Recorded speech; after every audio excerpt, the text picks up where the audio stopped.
Hey, guess what? Mitch McConnell he's had a lot of proud moments in his career. What was Mitch McConnell's proudest moment? One of his proudest moments? Are you ready? This is true. Ready?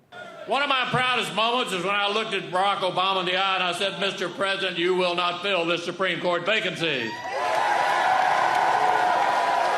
Yes. One of Mitch McConnell's proudest moments was when he thwarted the will of the people and undermined democracy in broad daylight.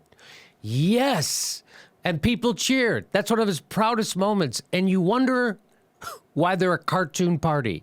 You wonder why they're a party with zero accomplishments in the last 20 years. Zero. What have they done? The Iraq War. They pulled that off. They deregulated Wall Street, and that was actually in conjunction with the Democrats. They deregulated Wall Street, cut taxes, ballooned the deficit. But his proudest moment had to be when he thwarted the will of the people and undermined democracy. So a sitting president who was elected twice, and part of his duties are to appoint Supreme Court justice, they said, nah, screw that. And the people who voted for him overwhelmingly, we're going to wait. They don't get to have a say.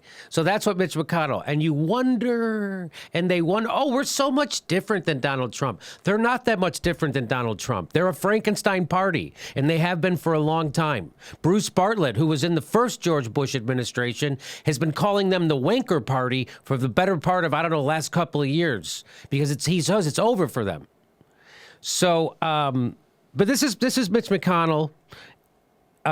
His proudest moment. Let's listen to it again. His proudest moment. One of his proudest moments. One of my proudest moments is when I looked at Barack Obama in the eye and I said, Mr. Wait a minute. Mitch McConnell actually looked Barack Obama in the eye? Isn't that illegal in his state? Right after drinking out of the same water fountain?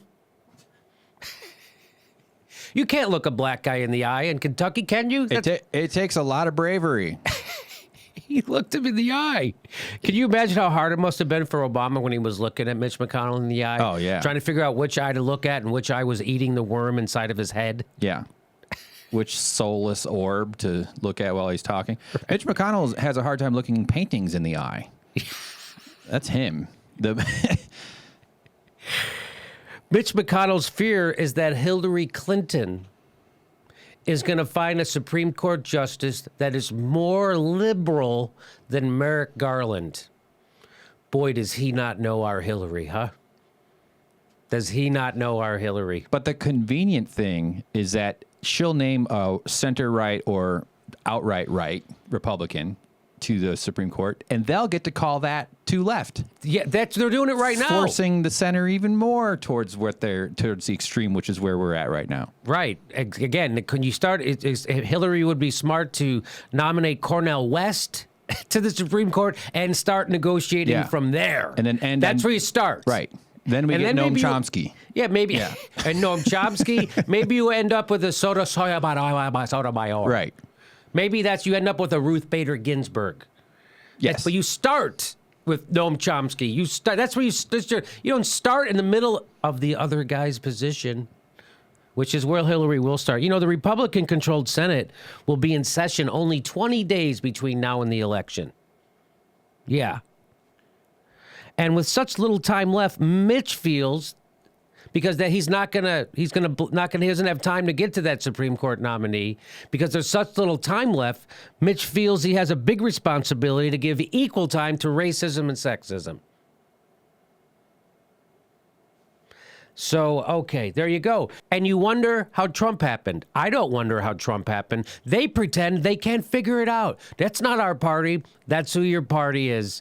A bunch of people thwarting democracy in aid of the super wealthy.